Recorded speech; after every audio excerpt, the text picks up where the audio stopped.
So good evening. I'm Tom McNutt. I'm the Executive Director of the Kennedy Library Foundation, and on behalf of Tom Putnam, who is the Director of the John F. Kennedy Presidential Library and Museum, we would like to welcome all of you to this wonderful forum. It is my great pleasure to welcome you to this special Kennedy Library Forum with the legendary, the awesome, Conan O'Brien, or as he is best known by his 5.7 million Twitter followers, the voice of the people.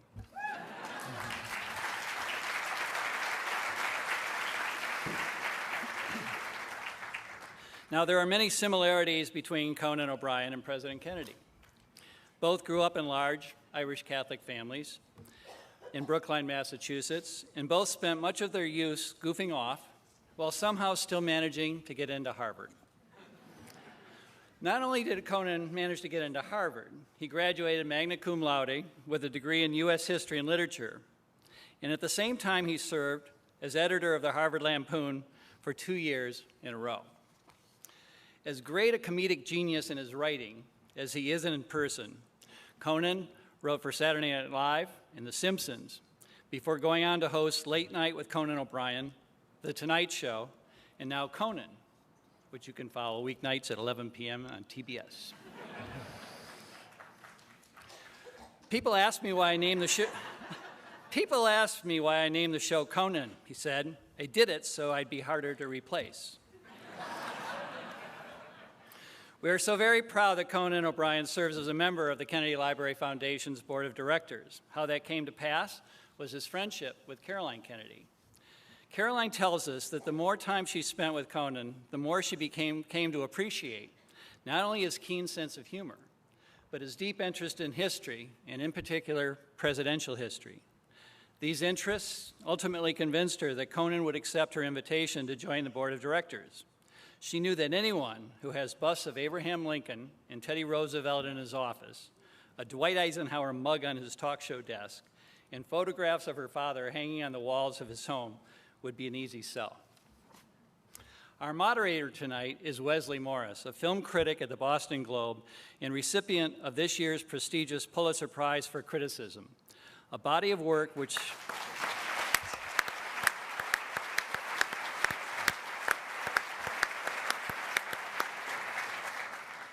His body of work was described by the Pulitzer judges as smart, inventive film criticism, distinguished by pinpoint prose, and an easy traverse between the art house and big screen box office, end quote. A graduate of Yale, Wesley went on to write film reviews and essays for the San Francisco Examiner and the San Francisco Chronicle before joining the staff of the Boston Globe in 2002. We are absolutely delighted to have him with us this evening, and again, we congratulate him on his Pulitzer. Before closing, I wanted to note that in addition to serving on our board of directors, Conan O'Brien serves as the honorary chair of the John F. Kennedy Presidential Library Foundation's New Frontier Network. And the purpose of that network is to bring together young leaders committed to advancing President Kennedy's ideals of civic engagement and public service to new generations. I want to welcome the many members of the New Frontier Network who are with us in the audience tonight, and to share with you why we asked Conan for his help in reaching out to your generation. It is because he believes so strongly in your potential to make this world a better place. In his closing words at the final broadcast of The Tonight Show with Conan O'Brien, Conan had this message for his younger audience. I quote, "And all I ask is one thing," he said, and this is, I'm asking this particularly of young people that watch. Please do not be cynical. I hate cynicism. For the record, it's my least favorite quality. It doesn't lead anywhere. Nobody in life gets exactly what they thought they were going to get. But if you work really hard and you're kind, amazing things will happen. I'm telling you, amazing things will happen. I'm telling you, it's just true. Please join me in welcoming to the Kennedy Library Wesley Morris and Conan O'Brien.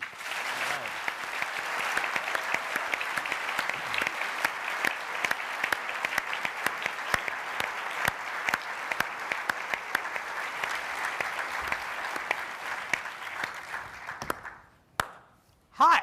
Hey. How's it going? It's great. I want to thank you for stepping in and doing this. This is amazing. And yes. I think this illustrates everything that's wrong with our country right now. The Pulitzer Prize winner is asking questions of the idiot on television. I think this should be the other way around, but maybe I'll come back and I'll talk to you. No, I think what you'll discover in the next 59 minutes is that I have no idea what I'm doing. No, I mean, one of the things I was interested in talking to you about was your sort of comic persona, which is this sort of self-deprecating way of going about being funny that actually kind of belies your ambition in some ways. I mean, before your career had gotten started, you actually, you were the valedictorian at your high school, Brookline High School. You were the editor of your high school paper, is that right? Yeah, let's just say yeah. Yeah, is that true? I mean, if I say anything, I don't it's remember. not true It was tonight. a long time ago. Okay, so I believe the answer to that question is yes. It was the early 1940s. There was a war on. I don't remember. It was a long time ago. Your parents are here. Anything that's not true, someone will. I love this. My parents are sitting in the front row judging me as we speak. Just shaking their heads. Is it true? Did he edit the paper? I think so. My mother doesn't know. There were 6 of us. They're not sure which one I am.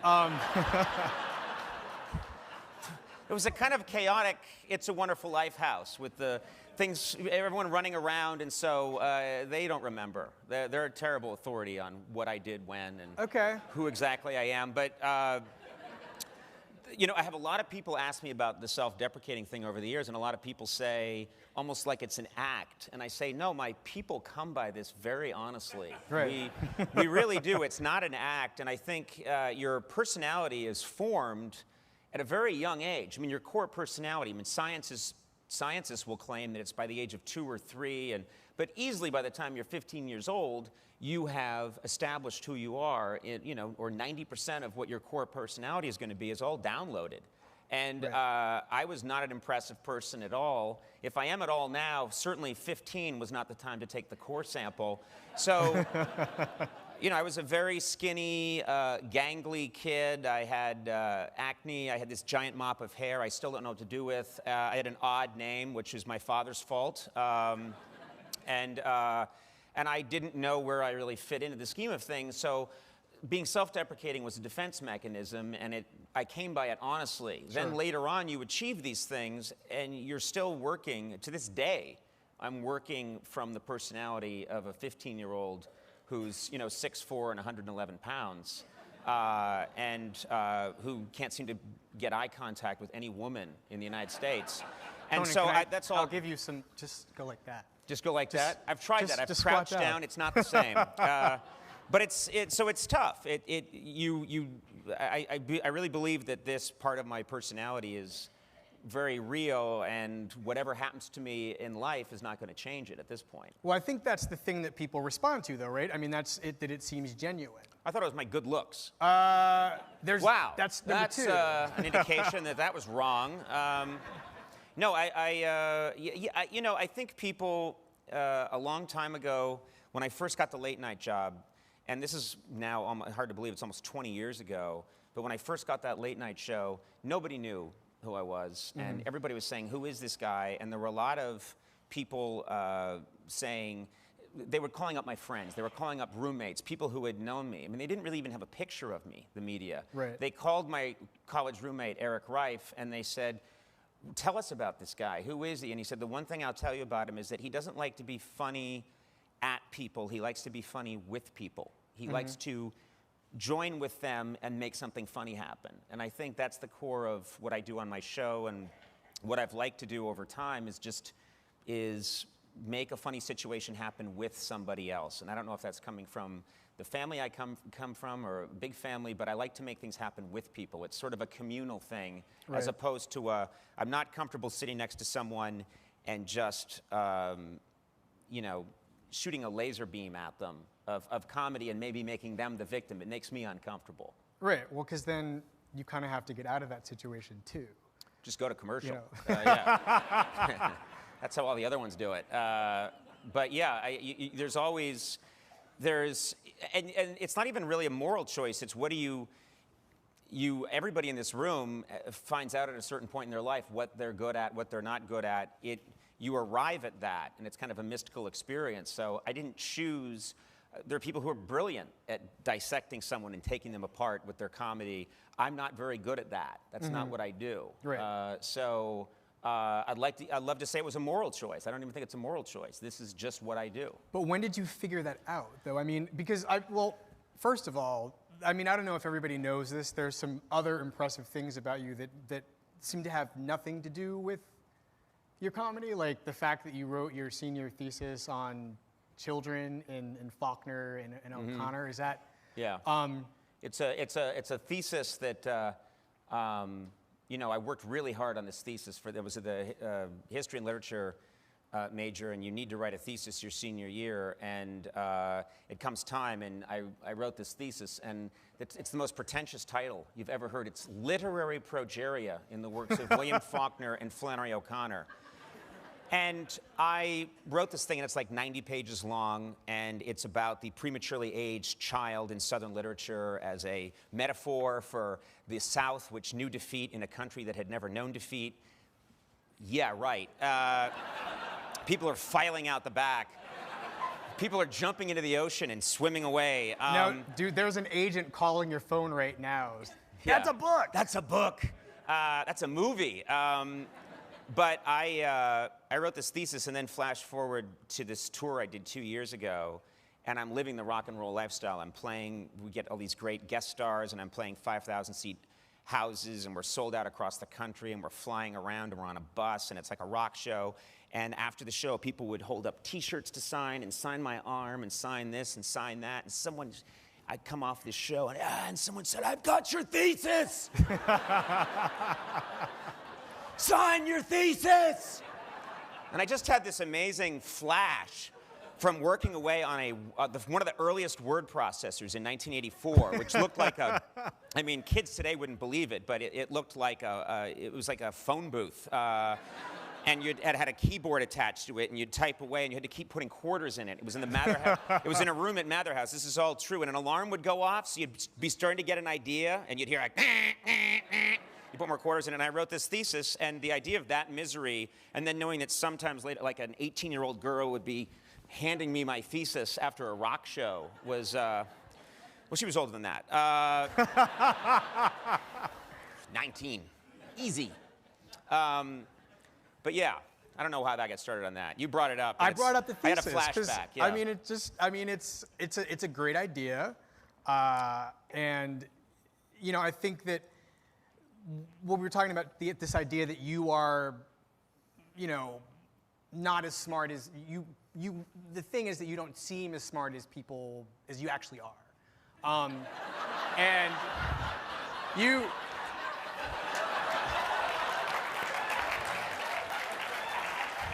But that's your thing, right? Has anyone ever walked out of one of these before? No, I know. You might be the first. I know exactly. But yeah. I mean, I know exactly what you're talking about. You make it easier for people to sort of be around you, right? By underplaying all your virtues and strong characteristics. Well, also the other thing is, I really do honestly. The more, if anybody knows, the more you learn, the more you realize what you don't know. So, I started teaching when I first moved out to Los Angeles, I started teaching myself the guitar. I went and bought the Mel Bay chord book and a $90 guitar, and started sitting in my boxer shorts in my $380 a month apartment after work and teaching myself the guitar and living off ramen noodles and tuna fish. And I remember thinking, all I want to do is know 3 chords. What happens is, once you start to get to a level that you never thought you'd reach before, all you know is how terrible you are, because you just keep getting exposed to new levels. And I really do have that feeling constantly of, I'll think I'll have a funny show, I'll think I've done something funny, and then I'll see one of Woody Allen's best movies, or something Bob Hope did in the 1950s, or I'll read something that James Thurber wrote, or I'll, just constantly be reminded that I don't know anything. And then you just go back to square one. And the more you think you know about history, the more you realize, I really don't know anything yet about history. So there's a constant process, and it's just probably my personality, but I like to be humbled. I like to realize I do not know what and I'm never that far from the kid from Brookline High School who felt very insecure about going to Harvard. When I went to Harvard and I met people who had gone to Exeter and Andover and they had taken Latin. I hadn't taken Latin. There wasn't Latin in my high school. I was very intimidated. And it's that process over and over again. And I think that just keeps happening throughout life. You think you've got it figured out, and then you have kids. And then you're presented again with you know nothing. You know nothing, and you have a lot to learn, and they look at you like you're an idiot. And half the time, they've just watched you do something really stupid. So that's a humbling experience. So I like that. I like to constantly be brought back down again. And we get that. I mean, I think that's all I was really saying before, is that part of your brilliance as a comedian is to underplay your brilliance. I mean, you know what I mean? Like, you're not be consciously doing it, but you wouldn't have gotten this far if there weren't, and wouldn't Well, have I think it's all, you know what it is? It's all, everybody has, and every famous person that you're ever going to meet or see, all they've done is hyper-refine the defense mechanisms that they used when they were on when they were on the playground, and they wanted to use the parallel bars, and someone hit them in the face. My experience was you go through a checklist when you're young, and I don't know how many young people we have here, but you go through a checklist of what am I not good at, and that fills up really quickly. I mean, that was for me. I just did very quickly. It gets sorted out. Let's play ball for the first time with other kids. I'm not good at that. Let's go talk to the pretty girl. That didn't work. And it's just a constant list, and I went down the list, and it just kept going and going and going, and then I found out, you know what, I can I just diffused that situation by being funny. And he was about to strike me in the face. This is my dad we're talking about. Come on, he loves it, and it's true. This is this morning I'm talking about. But you're working your way down the list, and I diffused a situation, and I remember, the nickel drops, and everybody in this room had that situation, whether it's humor or being an athlete or you're a good cook, whatever, you figure out what it is, and when you're a kid, man, I've got that. And I kept looking for other things, and they weren't showing up, so I'll work on that some more, and I'll work on that some more, and that leads to a TV show and mental illness. But what was the moment when you realized that was what was going on with you? I realized I knew that it's something I really liked to do. I liked to perform. I did that, and then I was at some point, like in 5th grade, I remember 4th grade, I used to be in plays all the time, and I used to write things, and I thought, this is something I'd like to do, and I was fascinated with, for some reason, I had a out-of-time fascination with movies from the 30s and 40s, because they were shown a lot here in Boston on the UHF stations. I don't know if anyone remember, but in the days before cable, there was the ABC affiliate, the NBC affiliate, the CBS affiliate, and then Channel 56 and Channel 38. And they would show old movies. That's all they would show. And I used to watch those, and it was lost on me that these were made 50 years ago. And so I would watch these movies like Yankee Doodle Dandy, where Jimmy Cagney's talking real fast, and he's dancing, and he's singing, and I would say, that's what you need to know to be an entertainer. Of course, it's the 1970s. Like an idiot, I don't understand that there's been a huge cultural movement. And I go to my parents, and I said, I'm even talking like Jimmy Cagney. I'm like, now see here, you. And I said, I need to learn how to be a tap dancer. And my parents were like, what are you talking about? And I said, I want to be in show business someday, and this kid's got to know how to tap his toes, you see? And they were like, well, why are you smoking, Why are you in black and white? And we'll get to that later. You shut your yap, see? I got to learn how to dance. So they went and they got me a tap dancing teacher, God bless him. They went and they called all around, and they found this guy, Stanley Brown, who had been the protege of Bilbo Jangles Robinson, and taught, and this is all completely true. And I went, and he's this very older African-American gentleman who was a great tap dancer, and he lived in a dilapidated studio. Everyone there was a jazz dancer, and everyone was black, and then this white kid with orange hair would show up with tap shoes under his arm. And it's like, hey, you, I was short, and then I grew overnight, like the Hulk. I I grew like 3 feet in 1 year, and you could hear it. Like my parents could hear bone knitting up in the attic. But when you were taking this tap class, you were I was just a little still guy. small, and I was learning tap, and I thought, this is what I need to know. Then a few years later, I thought, I'm in Boston. And at the time, TV or show business could not have felt further away. The only experience any of us had with any kind of celebrity was Robert Urich was in Spencer for Hire. And they shot it a few exteriors, like around here. And that was my experience with show business, is that I knew someone who saw Robert Urich in Filene's basement. And so I remember thinking, this isn't going to happen. And my dad's he's a scientist, and my mom's a lawyer, and forget it. So I buckled down to be a really hardcore student and really worked hard and was very serious, and then got into Harvard thinking, I'm going to be a serious writer of letters, and I'm going to do great things. And within days of getting to Harvard, my roommate, John O'Connor, said, I'm going to the Harvard Lampoon to check it out. I didn't even really know much about the Harvard Lampoon, but I went along, and the rest of it just happened. Right. And then the next thing you know, I was blown away that people valued humor as something other than just, this is what you do for your friends to make them laugh. There was actually, and then I started to hear tell that you could go places, and they would maybe pay you if you did this, and you'd think, is that possible? I mean, it sounded crazy, and I ended up going out to Los Angeles, and lots of twists and turns and ups and downs, and so it was not a conscious, there was never a conscious decision for a long time to get into this business, I think, until the Lampoon. And then I started to feel like, this is interesting. This seems to have some merit beyond getting people not to hit me, you know? Right. So that changed everything. No, it's interesting. That I think a lot of people who figure out what they want to do sort of figure it out by accident. And, you know, it's sort of reverse ambition. I think it's a lot of it is luck. So if you're in the right place at the right time, or you think you might like something, so you try it and it sticks. Yeah. But at various points, I'm sure that you, like once you were in Los Angeles, I mean, it sounds at some point that you sort of became a comedy student. Yes. In some ways. What I always pay attention, my dad, who is always been interested in comedy and always been interested in why did this work and why did that not work, and still loves to call me occasionally and explain to me why something I did on television didn't work or did work.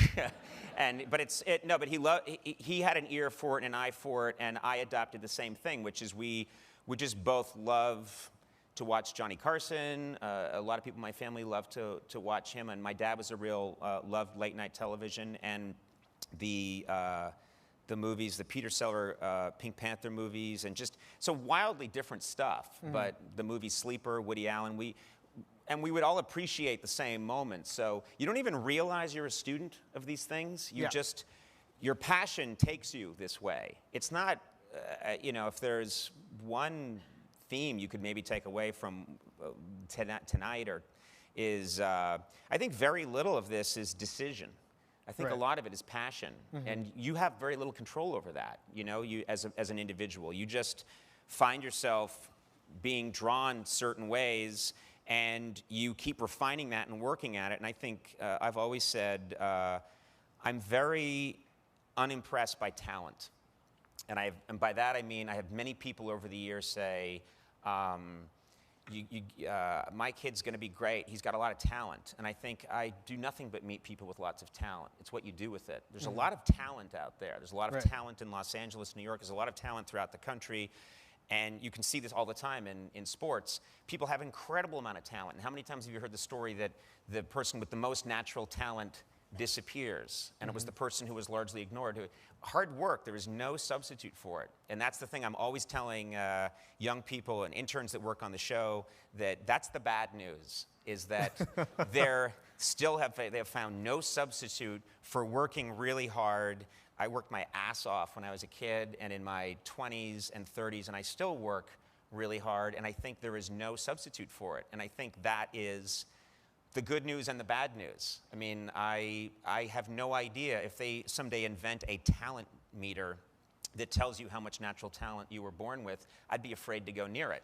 Because I don't know. It might say, not that much. But you worked your ass off and you compensated this much. Or you had some, but man, did you maximize it. And I think that was my obsession, was whatever I have, I want to max it out. I want to see what I can do with this. And that's probably what made the biggest difference. So we should say that this is a conversation with Conan O'Brien. I'm Wesley Morris from the Boston Globe, and we're talking. Oh, that was was that for the radio? That's for the radio. Oh, I thought you just had a seizure yes, of some kind. I warned you about this. I thought your doctor told you once in a while, tell yourself who you are and where you are. Yeah. And proceed. Yes. I'm Conan O'Brien. Yeah, a Pulitzer Prize fell on my head. I forgot who I was. Exactly. That scared me. But I'm okay now. I think one of the, I was kind of like a lot of people a couple years ago when that whole Jay Leno thing happened. I was sort of struck by, and this sort of goes, it's in line with what we have been talking about, which is this sort of, what makes you so likable and so relatable in a lot of ways. And a lot of it has to do with this defense mechanism you developed that became like a comedy style. But when that whole thing went down, and I think the version that we got anyway, very much made people able to relate to your side of the story, and made it really difficult to have any sympathy for Jay Leno. And that, I don't think, had anything to do with either one of you. I think that just became how the media, well, I mean, you might beg to differ. What's your, I remain silent. Okay. But it was just interesting that the nation sort of had chosen sides, I think. And you seemed much more sympathetic, both because I think of who we imagine you to be as a person, and also, you know, I think we were able to relate to what we thought was you having something promised to you, given to you, and then rescinded. Right. And I was just sort of curious if there was anything about yourself during that entire fiasco that you learned that surprised you, or maybe. I think the biggest surprise in that whole thing, or the best thing that I was able to take away from that, was I come from people pleasers. We aim to please. We O'Briens. We are nice people where we tend to try and make everyone around us happy, and especially in a work environment, we're very deferential. We want to work harder than we are expected to work and get less. We're comfortable in that kind of role. Right. It's true. We don't want a lot of attention. It's just the culture. It might be a very Irish Catholic culture. I don't know, but work this hard. Don't stick your head out too much. Do a really good job. Make people happy. And I think I had always been that way throughout my entire career. And I think what was interesting about that moment was it was the first time in my entire career where I was being told, we need you to go and in that situation, we need you to slide over and move the show to 12:05, move the Tonight Show into the next day. And I think because they knew me so well, they just said, look, he's done everything else, he's going to do this. And I didn't. And that was kind of almost a surprise to me as well. But I just decided I don't know what's going to happen. I might be completely through in television, but I can't do this. This doesn't feel right, and so I'm not going to do it. And that was, I think, the healthiest personal moment that I took from it. And I think in terms of other people responding to anything, it was always really important to me, and it's still important to me, that people understand that I did not feel entitled to anything. I don't believe in that. I really don't believe in I was promised the Tonight Show, and so I get to, it's my right to, there was a bunch of circumstances behind the scenes that made that not work out in that situation, and I wasn't happy about it, and you know, it was a major disappointment. But no one's. We live in a culture of entitlement a lot of times, where people, how dare you? This is my right, and I've always been very clear about saying, it's nobody's right to host the Tonight Show. It's absurd. That was an opportunity. It didn't work out for a million different reasons. Some known, some unknown. What the hell? Life is short. A lot of people have a lot of problems. Keep moving. And I think that may have been the tone that a bunch of people responded to. Was just this feeling of, don't pity me, right. because... Well, you also didn't, I don't know, there were two things that came out of it. The first of which was your explanation, which was really about the Tonight Show legacy, right? It was not about, like, it wasn't framed as you being a great person. Right. It was, there's this show that I loved as a kid. I've always wanted to host it. I got to host it, but you guys want to move it to 12:05, which is no longer tonight. It's tomorrow. Then it's Matt Lauer and Ann Curry, but really early, which would make it Carson Daly. I don't know.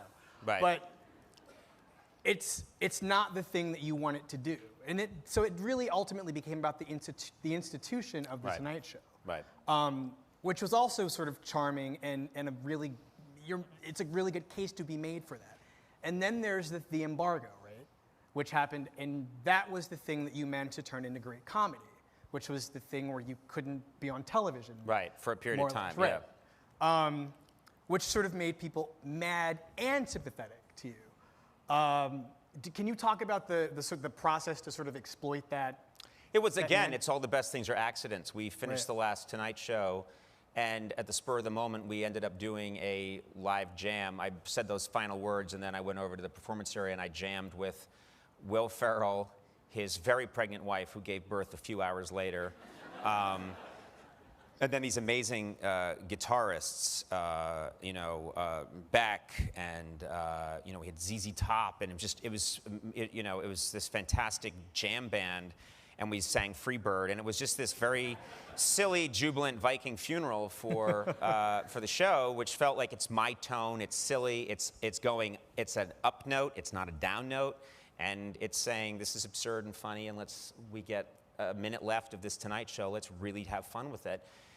So we did that. It was over. I loved playing music, and I knew that my producer was standing off to the side, and I said, "Now I'm not allowed to perform comedy on television or the radio, or I'm not allowed to do this or do that. Am I allowed to perform live?" And he said, "Yeah, I think so." And I said, "I think all I want to do is just put on a fake mustache and play in different rockabilly bands in nightclubs for a couple of months, just as a weird Andy Kaufman thing that I would do."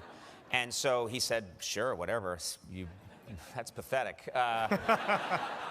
But I thought, that's what I want to do. And then what happened is he mentioned it to my agent, who happened to work at Endeavor, which just happened to merge with a company that did live performances. And someone punched into a computer and said, if he went out on the road, you should bring a real band with you, and you could actually you could sell out across the country. And we thought, that's kind of interesting, like as performance art, to just go across the country. Yeah.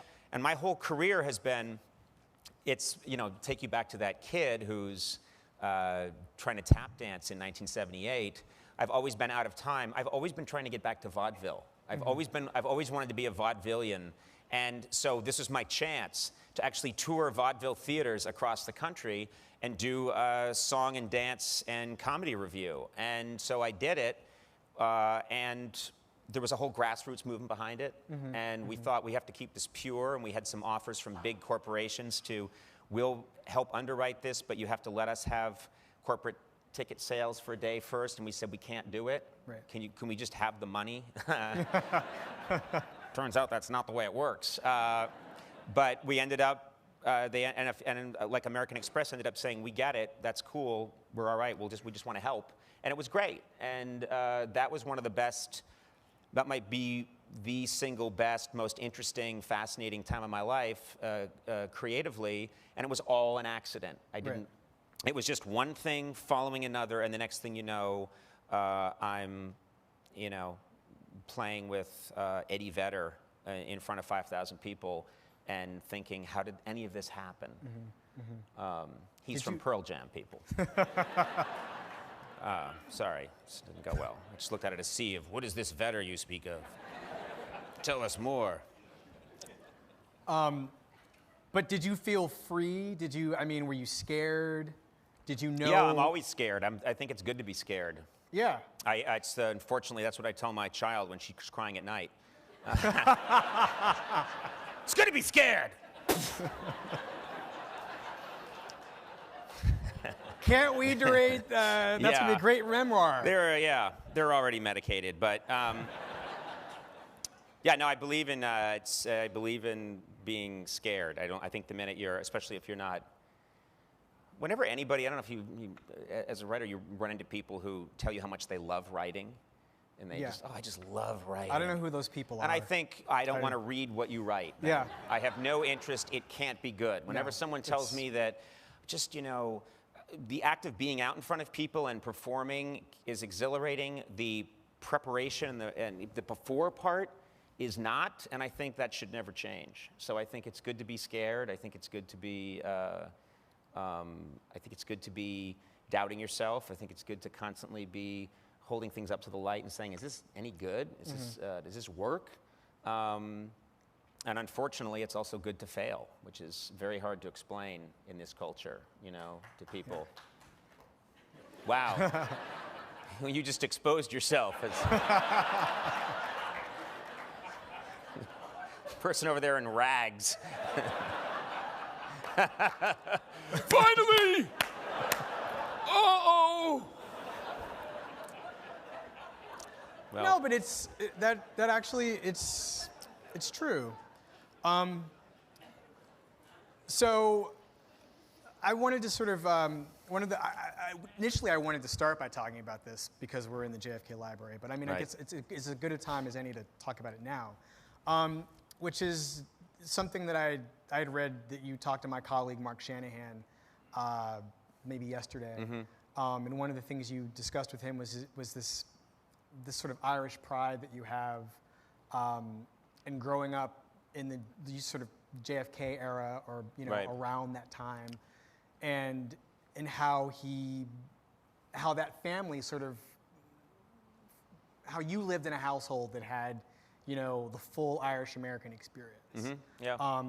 Your grandmother was not well-to-do. She came over and helped. She actually had been born here, but I had said that a great experience for me was my mother's mother lived with us for a period of time after my grandfather passed away, and she lived well into, I think, her late 90s. So she had really, I think she'd been born in 1890, and so she had the full experience of witnessing firsthand discrimination against Irish Catholics, and she had.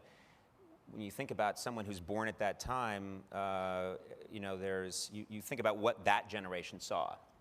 I mean, she's born in a world of ice wagons being pulled by horses, and Irish Catholics being discriminated against, and she dies, 20 some odd years after President Kennedy, and there's a space shuttle, and that's an astounding lifetime to see all of that happen. But it's very interesting when you read history and you think about history, and I'm a real history buff, I'm always struck by how things weren't that long ago. Do you know what I mean? And I think I work with a lot of young people who, they think that the Reagan administration was 50 years ago, or it may as well be to them. Like, they really do. The time has sped up so much in the digital age that things that happened 15 years ago seem like 100 years ago. I think that's a byproduct of the digital age we're in, is people's attention spans are so short that suddenly it's like, tell us more of this Jimmy Carter that you speak of, And you're like, well, okay, they don't know, and which can be a little frightening at times. But you look at the transformation that happened in 1960, and what an issue John F. Kennedy's Catholicism was when he was running for president. And today, people just think that's absurd. But I remembered my grandmother would be going off to school at the Michael Driscoll School, and it's this incredibly liberal, school system, and one of the best, school systems in the United States, and integrated, and they're constantly, hypersensitive to everyone's ethnicity and background, and discussing it constantly. And are you comfortable? And I'm headed off to school, and my grandmother said to me, well, it's St. Patrick's Day, so be ready. And I said, be ready for what? And she said, the Protestants are all going to taunt you at school. She said they're going to put chalk in your milk. You know, just then my African-American friend with a giant afro shows up, you know, and it's like, you know, it was a crazy experience where that was her experience, was that on St. Patrick's Day you could get teased. And, you know, I had friends that were from Iran during the Iranian hostage crisis that went to our high school. That's how diverse and integrated everything was. But I didn't take it for granted because my grandmother gave me that experience. She gave me that sort of snapshot into things changed a lot. And, you know, I never took it for granted that, that this was something that had always been this good for us. Right, you know? right. No, I mean, I read that and I just thought about my grandmother and, you know, the fact that, you know, she still can't believe that, you know, there's a Negro in the White House. Right. You know, I mean, she's still beside herself. And I just found that very touching that, you know, the idea that you grew up in this house. There are these transformative moments in American politics, and, you know, we're in the midst of one, but I think that was a big moment that everyone could relate to a few years ago, as Obama's election was just. Now, the nice thing is the byproduct of that is going to be young people who don't think that's such a big deal. Right. You know, everyone in this room knows, no, that's a huge deal after everything this country's been through. That is still a huge deal, but the byproduct will probably be people, in a good way, thinking that that is not as momentous a change as it really was, which is probably what we eventually need to get to. Yeah, no, I mean, it's fascinating. One of the other things that I wanted to talk about was some of the guests you've had on your show. And I think that my personal favorite guest, mostly because, you know, you didn't know what to think of her beyond what we were supposed to think of her until she came to visit you. It's Martha Stewart. Right. You guys have, I mean, you've got Andy, and you and Andy have your thing. Right. But I feel like you and Martha Stewart have, I don't know what it is. It's just really good comedy. And you clearly, I don't know if you really love her and think she's great, but the thing that, We the are ring that lovers. comes through. We are lovers. It didn't seem kinky to me, but. No, it's very kinky and erotic. I'm going to have to eat later, so you. This is, you know what it Tone is? it She's down. just she's a terrific, you know, it's the oldest rule in the book is when I I do best with a authority figure who has some gravitas. Yes. That's the best person for me to bounce off of. So I am the silliest, and you think about it, who's better than Martha Stewart? She is one of the biggest brands in the world. She's efficient. It's all about this is how you do it. You do it correctly. You don't make a mistake. This is how it's done, and it's perfect, and on to the next thing. And then you put her next to me, and I'm already an ass, but around someone like that, I could become much more of an ass. Yeah. And suddenly, I'm going way out of my way to ruin the chiffon cake we're making. And she knows it's comedy, but she can't stand it. She's just can't stand it. So it's fantastic because she knows there are cameras and she knows there are people there and she knows it's Conan O'Brien and she's always saying, well, he's very funny and he's a little bit of a madman, so you'll have to excuse Conan if he acts a little. Anyway, we're going to make the cake and then it's very important to put it right like that. And I'll go, you mean like this? And she'll be like, no! No! Don't! And she can't help it. She just can't help it. And it's so funny because, and then people laugh. It's funny to see, and it's just, you know, perfect when someone just reaches over and ruins it. And But the thing that's funny is the thing that you were getting at before, which is that it's not mean to her. No. It's not mean-spirited. You're just being obnoxious, and you know. Yeah.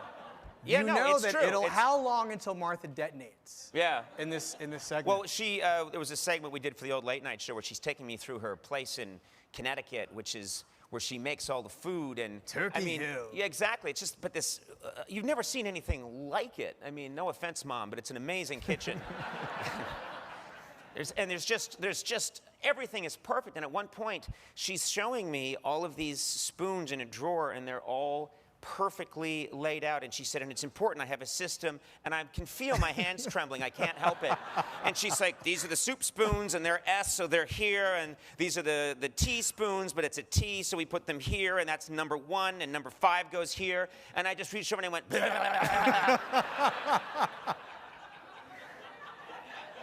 and something inside her died. And it was absolutely fantastic. And I know that, then 9 people came in and spent all night putting it back. While Martha slept in her hyperbaric chamber. I'm just always looking for people that I bounce off of in that way. And like I say, authority figures are fantastic. I just love to, and then I become the more of a child for some reason. Is there somebody else that does that for you who? Yeah, I'm trying to think. There are lots of people. There are lots of people who do that. I'm trying to think off the top of my head. There's a lot of. I sometimes think like revered actors when they come on. Mm-hmm. If someone's revered in certain ways, that it can just be funny. Yeah. Because I don't have that belief that I don't revere them as probably as much as I should. So it can get. I'm having trouble thinking. I'll think of a name in a second, but Pauly Shore from Biodome.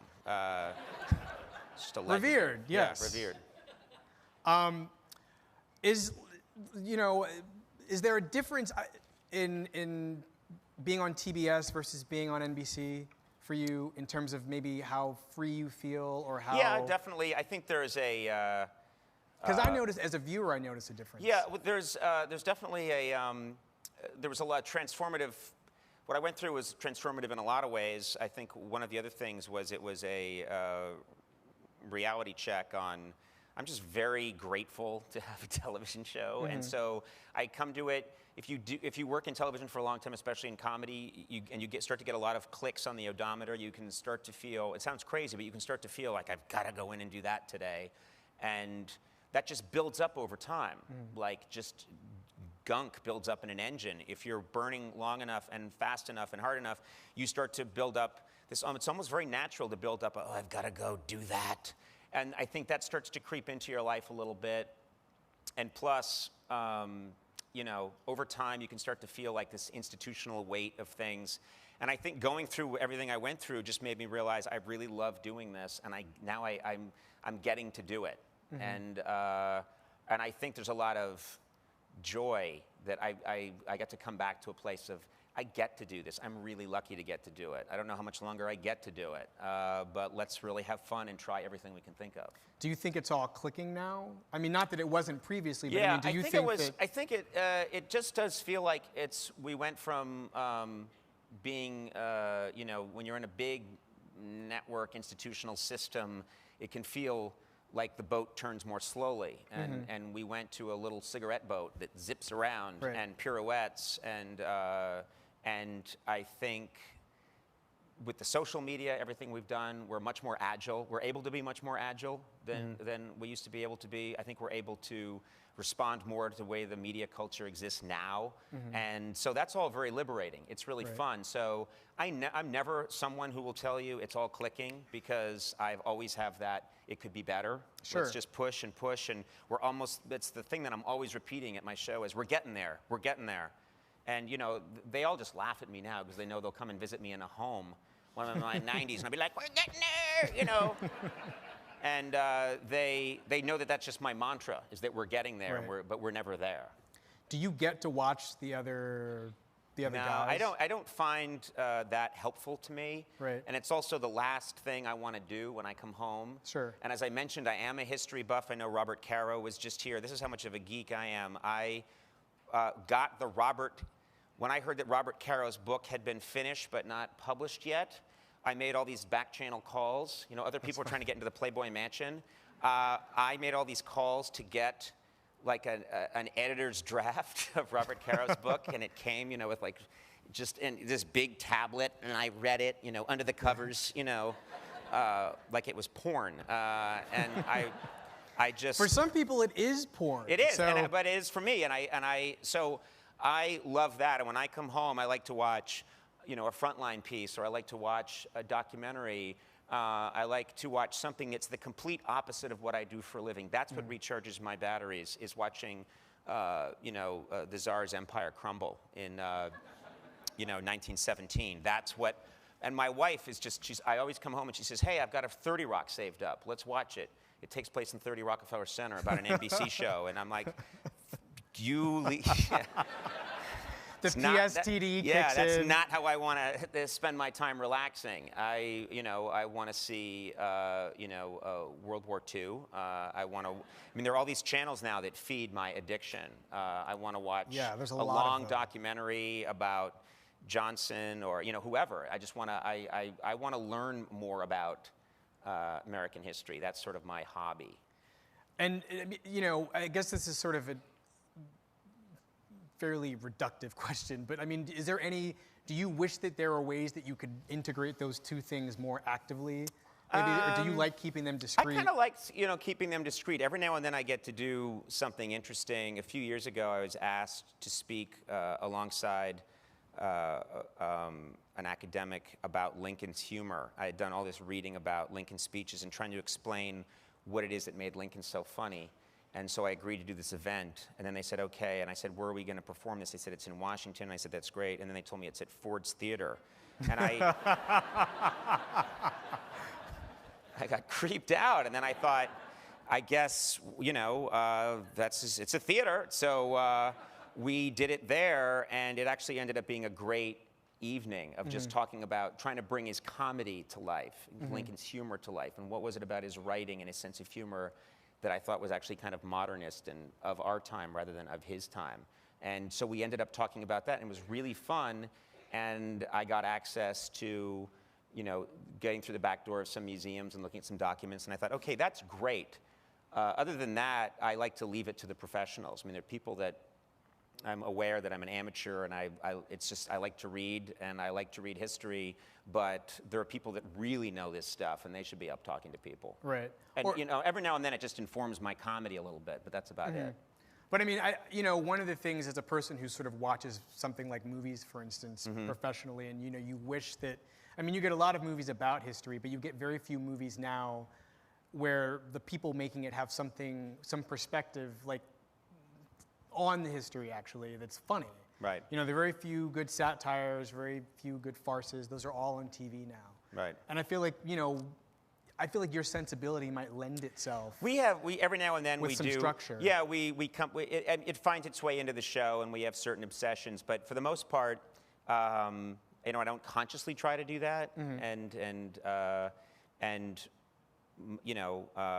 it's something that's just my hobby more than anything else. Right. If it ends up coming into the show, it's usually an accident. So I think it's about question time. I'm going to read questions that you guys have given to me or to the library for Conan. There's a lot. It says, who the hell do you think you are?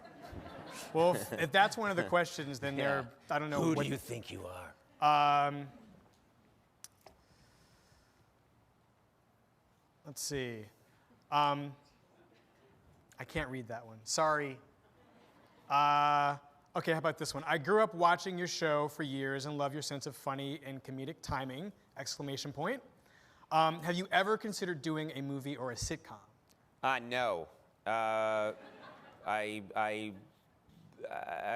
don't have the temperament for it. I don't think anybody really wants to see it. I don't know if I agree with that, but well, no, like movies. Movies are, I burn fast, and so I'm actually in the right medium for me, which is we think of something at 3 o'clock in the afternoon, and we tape 2 hours later, and then you see it at 11 o'clock at night. That's my temperament. I've watched people that go in, and if anyone here watched a movie get made, it's just maddening. And they then sit you would there. die. Yeah, I would my soul would leave my body, and I also don't think that is what I'm meant to do. I don't think I would, I think I think I've found the right format for me. Right. And I think, and me in a sitcom where I share an apartment with a chimp. You are good with animals. Is in development, yeah. That will be on TV. You and Jack Hanna have a thing. Yeah, we're good. Okay, so Conan, please comment about President Kennedy's wit and his ability to make people laugh. Thank you. That's very presumptuous, the thank you. It will be done. In advance, I thank you. Now do as I say. You know, I think about this a lot. I really think that he is up there with Lincoln as one of the funniest American presidents we've ever had. He had. I think, by the way, most people, you're blowing some minds right now. Do we all know that Lincoln's funny? Yeah, Lincoln's really funny. Lincoln's we can't go into it now. I'm doing something at the Lincoln Library next week. I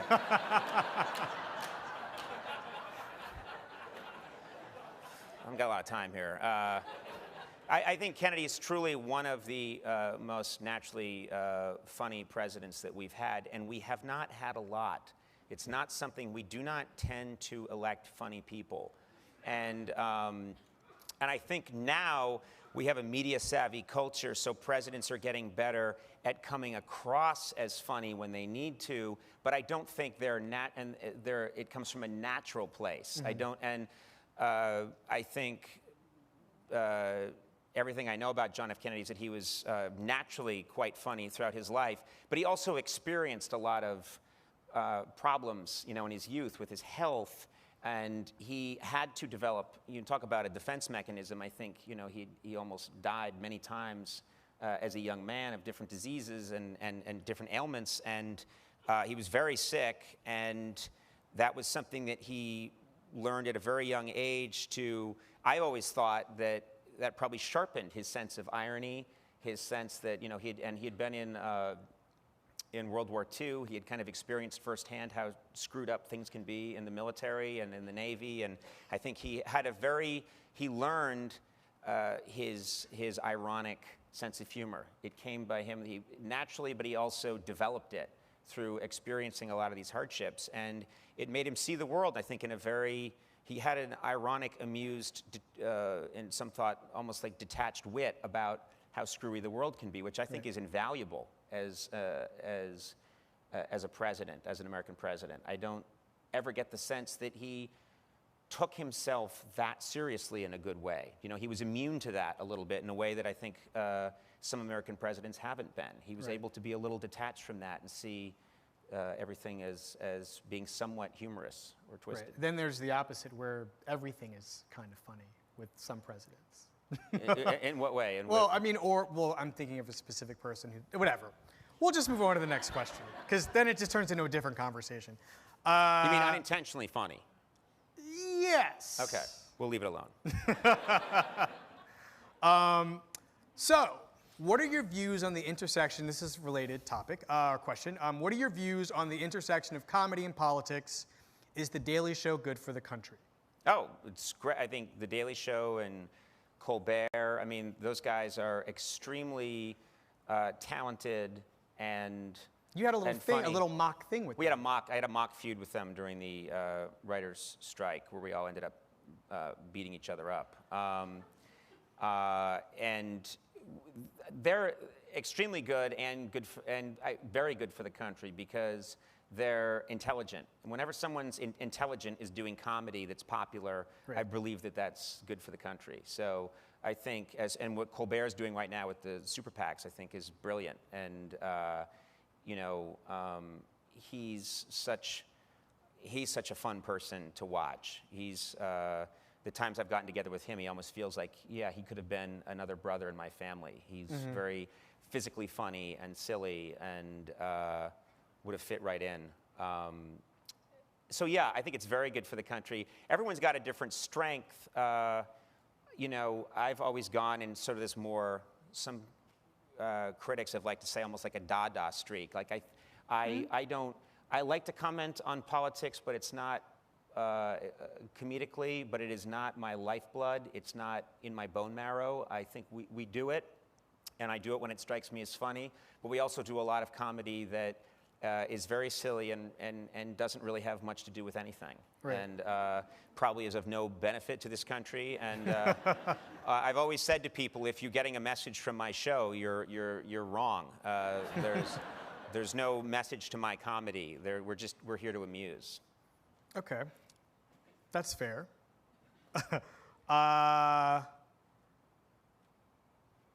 Okay, this is a Brookline high school or Brookline alumni question. What's your favorite high school memory? That's from Jason, who graduated in 1996. As a kid, let's see. My favorite high school memory would be, it might be that I got to do the This Just In. Breaking news at the JFK Library.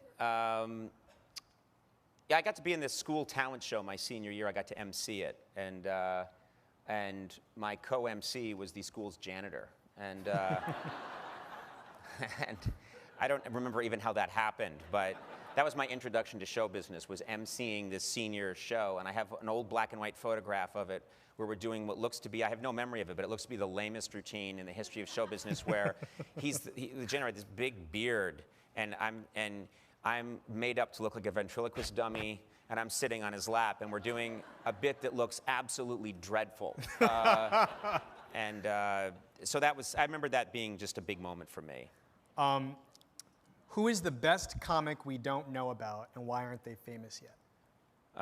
Every time I say that, it turns out they're really well known. I mean, I've said that about Louis C.K. years ago, and you said that years ago. That didn't really happen. It happened because I said it. Yes.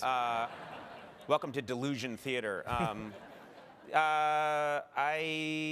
trying to think. I don't.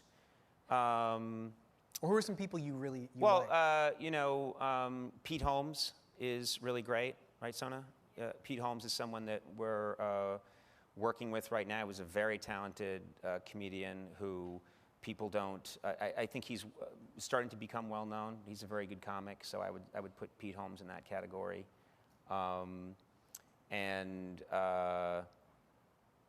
stick with him for now. Okay. I was going to say someone else, but I don't like that guy.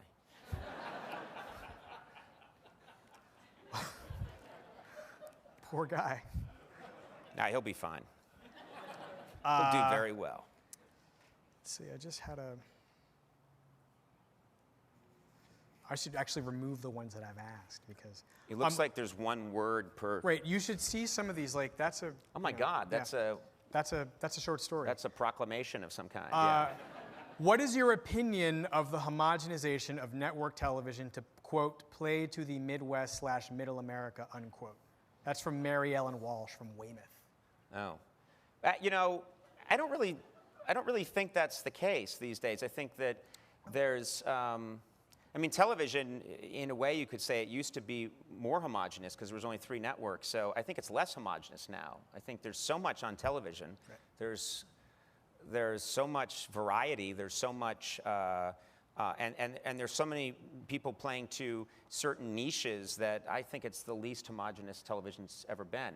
The fact is, it's art meets commerce, so there's always going to be an attempt to get the most people under the tent. You can't fault networks for doing that. Are you thinking about an audience when you do the show, or do no, I don't think about it at all. I don't think about it. To me, that's an abstraction. And there's nobody. Is the difference maybe between TBS and MEC there wasn't even that much. There's not much. I mean, there's less of that. Like, it would be really good if you could, but there's never. I've never even let that sway me too much. I do my thing my way. That's the only thing I know how to do. I don't know how to do it another way, frankly, and so I'd like to pretend that it was my, high sense of moral purpose, but it's not. Again, it's just that this is how I know how to. This is what strikes me as funny. This is the way I like to do it. This is how I know how to do it. I don't know how to do it any other way. Right. So these are the people I find interesting. This is the kind of show I want to do. So if that becomes untenable and there's no place to do it, it's time to learn something else.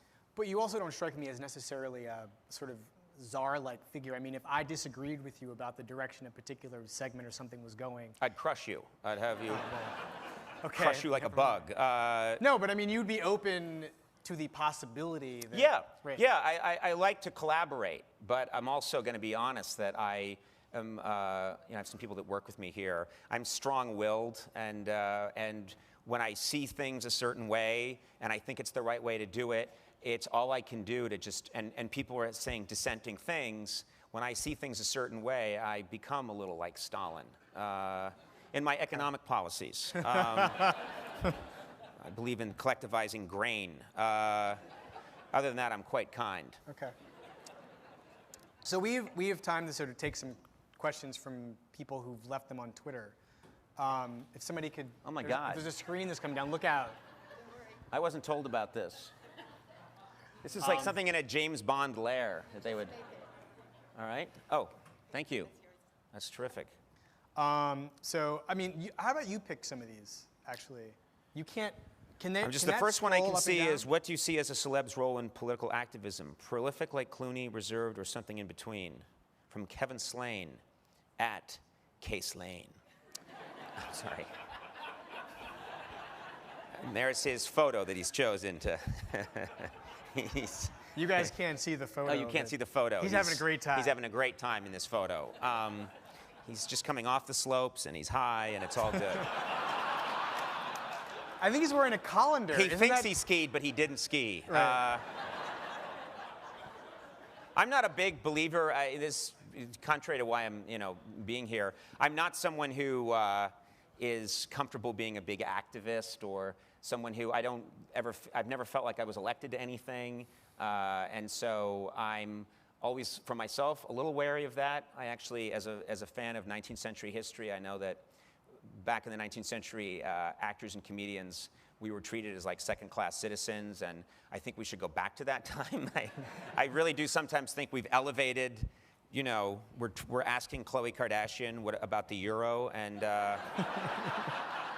Well, she spends a lot of them. Yeah. I mean, she's entitled. It's just ridiculous. There's a reverence for what celebrities think, and anyone who was... the thing that was, whenever there's a tragedy of some kind in the nation or something horrible happens, sometimes I've been at events where someone says, can you tell us, define courage for us? And I think, don't ask me. I have not earned the right to answer that question. Right. And and there's there are these sections now in Us magazine and, all these different magazines where they, or people tweet about a national crisis. Yes, Conan, give us your thoughts about the tsunami. Yeah, exactly. And then these people start. Snooki tells us what should happen with TARP. And I've become TARP for her is a hair gel, isn't it? I become despondent when that happens, and so I myself like to, I think it's just all. I'm much more comfortable one-to-one or in a room like this talking to people and telling them at least what my experience was like if they're interested. Mm-hmm. But when it gets much beyond that, and I'm going to get out there and I'm going to, I'm going to raise awareness on this issue. I've never been quite comfortable with it. Maybe I just haven't found the right issue, but I haven't been comfortable with it. Is there a guest you haven't had on for somewhat similar philosophical reasons? Is there somebody that you just don't want to deal with? Either you've had them on, or you've had them on, and after things went the way they did, I can't. I really do. I'm not being cagey. It's just like thousands of people. You needn't name them. I'm just sort of wondering. No, I think it's important to name. There are people who are very self-serious, and there's an attitude sometimes where a guest comes out and acts like, well, I suppose this is what I'm supposed to do. Have at it, you clown. And they roll their eyes a lot and a lot of, yes. At you? Yeah, they have that it's an aura that's coming off of them, and I have no patience for it. I think, well, why did you come? And they have a little bit of a feeling of, I don't, and they're lowering themselves to be part of this farce, but I suppose this is what people do, and so there are people like that who the segment's over and I say, please, I just never want to see them again. Right. But for the most part, I get along with people, and I can try and make it work. Okay. I mean, I've seen the sort of discomfort that you've had with some people who I won't name, but I mean, it just, you can feel it, and I don't recall ever seeing that person back on the show, on either network. So, Yeah, or alive. Stalin speaks. Stalin speaks. Yeah. After the show, I'm just always like, get rid of them. That explains This why. isn't a cat, yeah. by the way. Yes. I'll leave it at that. But yeah, I don't know. You need the right conditions. These shows require, there's a lot of variables. There's the right kind of guest. There's how's the crowd today? What happened in the news? Sometimes they all line up. It doesn't happen often, but when everything lines up, it's magical. And you're getting this taste of a drug that you'll do anything to get that taste again. That's the secret of these shows. You keep fighting back to see if you can get all 9 tumblers to come up, on the bell, and then you're just ecstatic. And sometimes you get close, but no, you just missed out. Right. But yeah, I'm in the life is too short category now. I just don't have it. I used to be willing to pretty much do anything and try and make anything work, and then you get to a point where you've been through a lot, you've been doing it for a long time, and you think, I don't think I'm going to win having this person on. I think it's going to be a little bit of a, it's not going to be so much fun. Right. This person has a huge ego. This person's wearing sunglasses during the interview. This is. I'm This talking about person is sitting like this. Yeah, we're talking about the Madeleine entire time. Albright. Impossible. Impossible woman. And they just have that attitude of, and you just think, I don't want to do it You don't have anymore. to deal with Yeah. it because it's not really, it's your Yeah. show. Exactly. Let's do another Twitter question.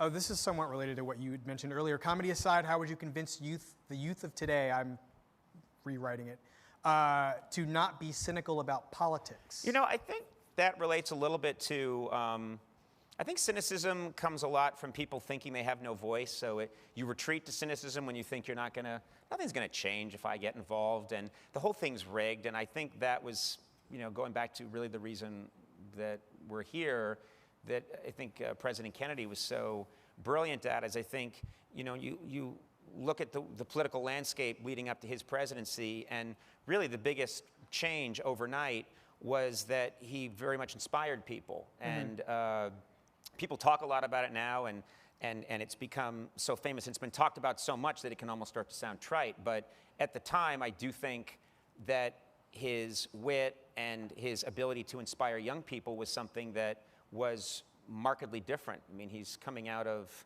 this, what many people now think of as this very staid Eisenhower culture, and then suddenly there's this very young president, and he is telling people, you need to get involved. And there's the Peace Corps, and there's his famous inaugural address, and he's telling people that they need to, that it's really up to them. And I think that is electrifying.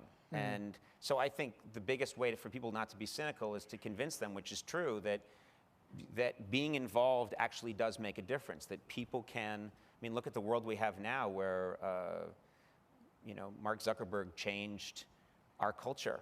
We're talking about someone who, it hasn't even been, I don't think it's been 10 years yet. And he completely changed the culture literally almost overnight. And I'm always telling people that work for me, you would be shocked at how much older people don't know. We don't really know what we're doing. And I tell them, when you watch us working on the show, we've got some knowledge from having done this a couple thousand times, and we're working hard. But up to the last second, I'm trying jokes out on the 20, 21-year-old interns that work on the show and saying, does this make sense to you? Do you think this is good? I'm always looking for the answer. And I'm always telling them, I might be working for you in 5 years. That's the world we live in right now. The media culture is changing so rapidly. Anybody in this room, a 19-year-old could be running the world in 10 years or have revolutionized the way we experience media. So it's a very volatile but also really exciting time. And I think cynicism, the greatest weapon against cynicism is to convince young people, it's amazing what you can do, what you can accomplish if you get involved. And if you don't, being detached and cynical is a defense mechanism. It's a lot easier to do that than to try. So why not? Why not be cynical? It's easy. How do you,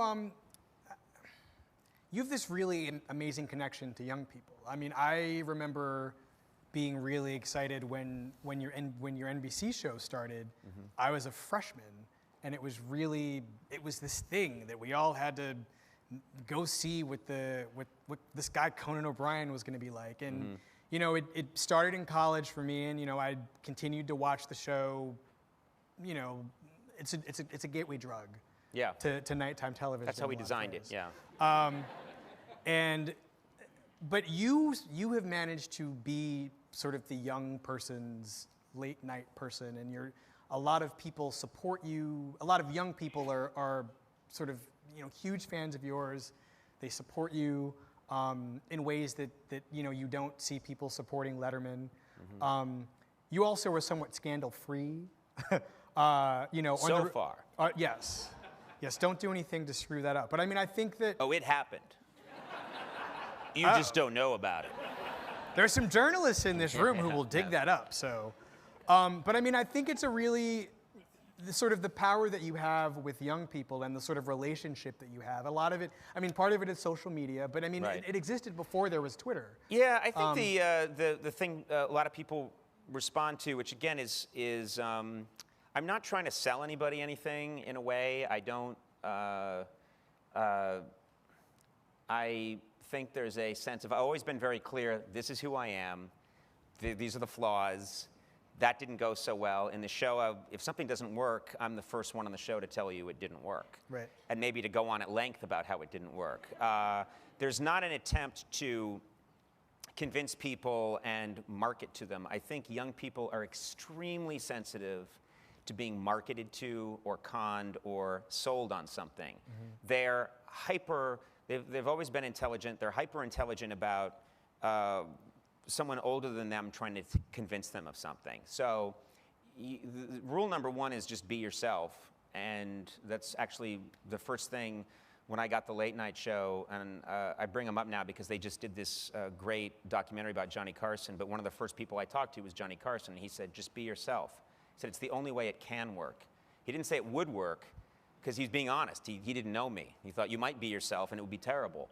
But he said, be yourself, it's the only way. And there's an honesty to that. And I do think that that's a little bit timeless. I think if you, when you're putting on a persona, there's a lot of people in television that have a persona that is almost the exact opposite of who they really are.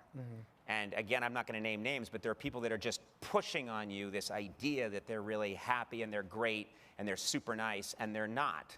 And you experience that and you think, what I'm always been interested in is the shortest amount of distance between who I really am and what people see. Right. And I think it's impossible to have people see the exact real you, and they probably shouldn't, but this is pretty close. And I think there's a sense there that maybe people think, at least he's being honest. And that show wasn't great, and that didn't go that well, but he sort of made fun of himself and was honest about the fact that it didn't go well.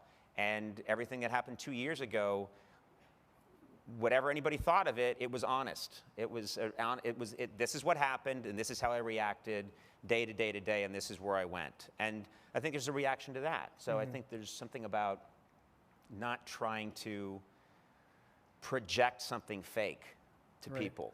Well, what did you, I mean, going back to the Tonight Show situation, what did you hope to do with that show that was either... Keep it for a while. It's a true story. I have an elliptical machine in my house because it helps me calm down to work out. And so the whole Tonight Show thing happens, and then I go on this tour, and then I come back from the tour, and then we have going to make this new show with TBS, and my daughter, I never really even talked to my kids about what was happening. They just knew, Daddy's, this crazy stuff is happening, but it's all fine, it's all good.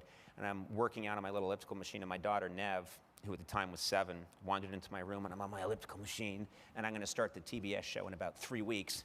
And I'm just working on my elliptical machine. She came in, she said, Daddy? And I said, yeah. And she said, you're starting a new show? And I said, yeah, I'm starting a new show in about 3 weeks. And she said, she's looking at me, and I'm on the machine, and she said, can you try and keep this one longer than the last one?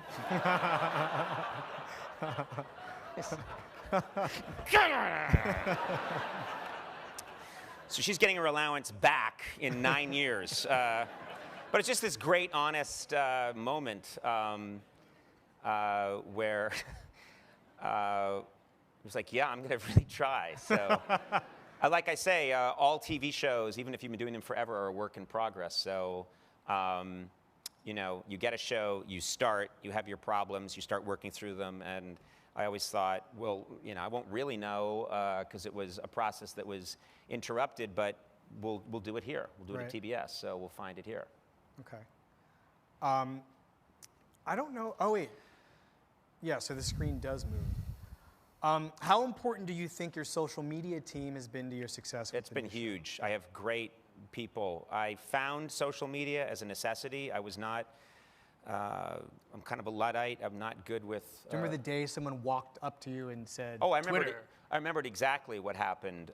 We were thinking about launching this tour, and I was off the air, and I was forbidden. I was legally prohibited from television, radio, and these different media things. And someone said, you should go on Twitter. And I said, I don't know. I don't want to go on Twitter. And then I started thinking about it, and I started looking into it. The first thing we did was find out legally, can I go on Twitter? We found out that now, trust me, lawyers will shut down they'll put that in. But this was such a new world we were in that they hadn't prohibited Twitter. It wasn't in there. So it was actually you imagine yourself being locked in a tower and there's no other way except you find a little crack and you can slip a note through it. It was the one way I could talk to people. So I started to, I realized it's just a joke writing exercise. It's actually a very good exercise. You get so many characters. You can't go beyond that. And if you can't say something funny, and it's like writing a haiku. If you can't do it in that form, it's a great discipline. Yep. Jokes probably shouldn't be longer than that. So it forced me to, how many characters is it? It's 160. Yeah, I'm constantly writing something, and then someone on my team will be like, that's one character too many. You know, but then you realize a way to shorten it, and it's shortening it and shortening it and shortening it. And it's actually why I believe the one person whose speeches endure more than anybody's is Lincoln. He just obsessively, everyone else in his era was verbose and would speak for, you know, famously the guy who spoke before Lincoln at Gettysburg spoke for like 4 hours, you know, and everybody was just melting into their beards. And then Lincoln gets up and gives the Gettysburg Address, and it's like, I defy anyone to find an extra word in there. He just boiled things down and had a little bit of a run and then a short phrase, you know, that just punctuates it and is haunting. And so I actually think it's crazy. I think people are going to write these really prophetic, amazing things on Twitter because it's going to force them to be economical. It's going to force them to say what you want in a it's like the same rule for everybody. It's very democratic. Right. And so, I mean, you obviously embrace it, but I mean, do you do is everything that I get in my Twitter stream from you? Yeah, they're all from me. What I do is if I talk to the writers about, like, who's got funny ideas, because it is every day. So, so I'd be lying if I said every single thing that I come up with was my idea, because it's not. But so I get help writing them I work with really funny, creative people. But I write a lot of them. I help craft a bunch of, you know, like sort of the tone of it, and because it's got to be me. It can't just sound like somebody else. Oh, they sound like you. Yeah, and it's been, the social media thing has been, everyone's wondering how is TV, and I talked about this a little bit yesterday at this cable convention, but it's worth repeating. Everyone's wondering how TV and this social media is going to work together, and does it work together? And here's an example of when it really worked together. About a month ago, Will Ferrell called me up and said, I want to announce that I'm doing Anchorman 2.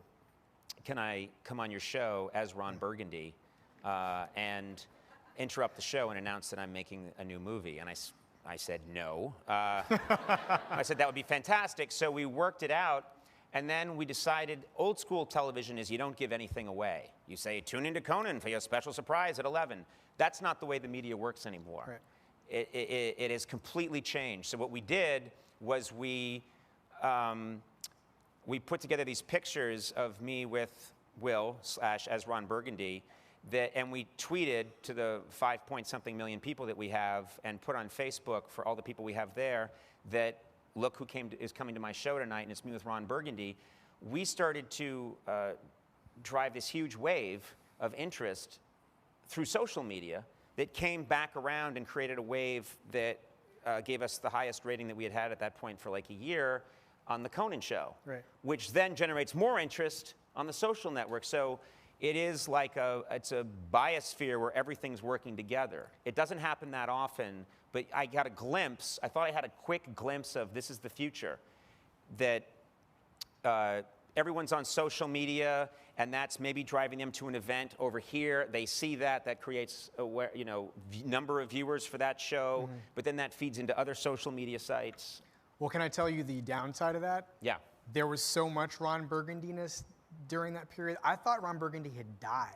Oh, you thought you were like, oh wait, he's not even real. Right. No, he was. So I mean, it was so saturated that I actually didn't know what was going on. Well, that's the other thing too, is that it's a culture where people go from I'm interested to I'm sick of it in about 8 seconds, and so that's the downside. It got me to the show, though. I'll say that. Did you know marrying Scott and David on your show would prompt POTUS to support marriage equality? No, and I don't think it did, obviously. But we had that's just another thing that happened accidentally. Is we had 2 people on our someone who works for me on the show, Scott Cronick, was intending while we were in New York, because it's legal there, to marry his partner, and then someone said, Conan, you can go online and you can marry them if you want to do that. And we just looked into it, and I was able to go online and get the ministerial certificate, and I was able to go on a neighboring site and become a Jedi Knight.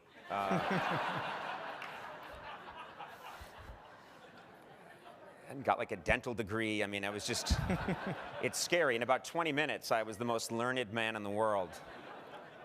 But we did that, and I actually really liked it because it was a real thing, and it meant a lot to Scott and to his partner, and we did it in a real way. We didn't do it in a comedic way, and it was just, and it was something that they wanted to do. So I thought that was really nice, but it didn't come from an activist spirit. It didn't come from again, the best things just happen. They just happen because life takes you that way. But isn't that like a really good example of what we were talking about before, which is this organic idea of the way politics can kind of work in comedy, so that it doesn't, I don't think that is, I mean, it is readable as a political act. But the nature of it, from your standpoint, was just humanist. Yeah, and I think that's the whole thing about. But I think that's there's a place we're getting to in our country where things are so polarized and everything is we've always been a polarized country. It seems to have gotten to an extreme right now, but you do think that people seem to be able to tell when something comes from a real place and is not just doctrine. No, that seemed I need to say this in order to fit into this party or that party. People seem to know the difference, and they seem to accept it, and that's probably the way. Eventually, that's how most change happens. Is it comes from, it's not, Hollywood actors or comedians making change. It's individual human beings organically coming to a place and taking a leap of faith. That's what gets us there. It's not someone from a movie telling us what we should do. You mean Chuck and Larry? Their big wedding, didn't that Adam Sandler? Oh, that, yes. I'm sure that had a huge influence. Did you get any feedback from people? We had a lot of positive feedback. You'd have, we had. Was there any feedback that surprised you? I guess is. No, I was more surprised. I wasn't. I was more surprised that it did feel like there was not a lot of, there was more of just an acceptance, I think, and especially, and not that I was exposed to that much criticism from people who wouldn't like that, but it did feel like this country's been moving that way for quite a while, and whether, obviously the big debate now is whether this is something that people nationally want to, make an issue, and how should this be treated constitutionally. But I think that was just a moment. That was a moment with real people, and it was, I think, accepted that way. Have you come to regret the level of candor and honesty on display in the documentary Conan O'Brien? No, that was always the intention, was not to make. When I met with the director, he said, I don't want to make rattle and hum. Like, I don't want to make anything that deifies. And I was like, neither do I. Like, let's just, let's You went the opposite direction, actually. Oh, yeah. We went to actually just showing how much, he actually edited it to show much more fatigue. It's most exhausting. He only used the moments when I'm my most tired, most exhausted, but I think people need to know that this is how hard it is. There's a lot of work, and the theme of that movie was Conan O'Brien Can't Stop, is I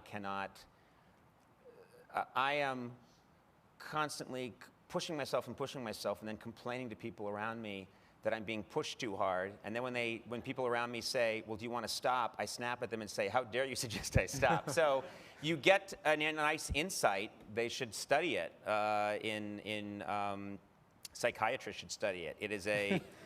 It's an interesting look at someone who's resenting how hard they're working when no one's making them work that hard. It's all coming from within. And ultimately, they blame their parents. I'm glad you're in the front row for that. So we have to wrap up. But I've been given a request in closing.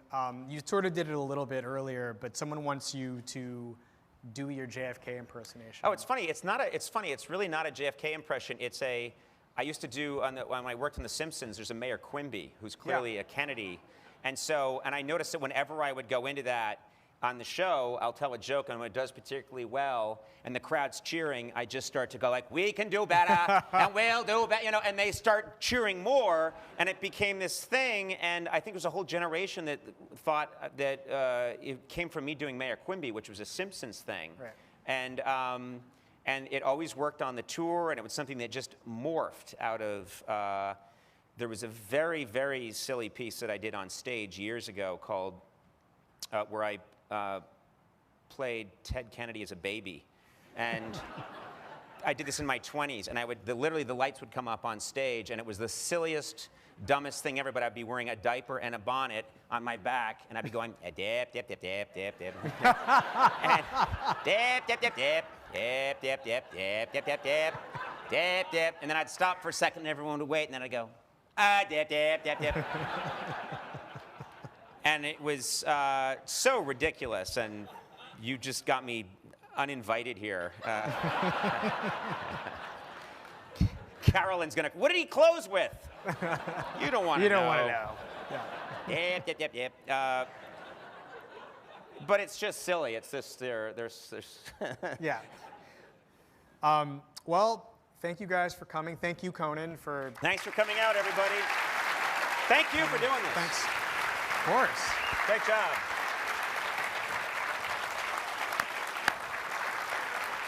That was great. That was good. Thank you for doing That was really good.